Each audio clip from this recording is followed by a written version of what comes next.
আল্লাহ রব্বুল আলামিন সূরাতুল হিজরের 43-44 নম্বর আয়াতের মধ্যে বলেন, ওয়া ইন্না জাহান্নামা লামাউইদুহুম আজমাইন, নিশ্চয়ই জাহান্নাম তাদের প্রত্যেকেরই প্রতিশ্রুত স্থান হবে। এ বন্ধু, হাফিজুরের দালালি ছাড়ো। আল্লাহ তাআলা এত নাজ নেয়ামত দান করছে, এত সুন্দর কণ্ঠ দান করছে, কারো দালালি করার জন্য না, একমাত্র জন্য বলি। কারো দালালি করার দরকার নাই, কারো সুর নকল করার দরকার নাই।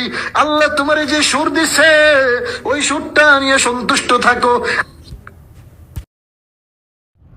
এরে, তুই যে আমারে নসিহত করলি, তোর গলায় তো হাফিজুরের আওয়াজ শোনা যায়।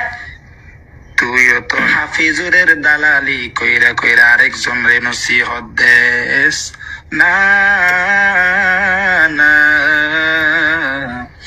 আরেকজনের দালালি কইরা কইরা অন্য জন রে নসিহত দিস না। ভালো হয়ে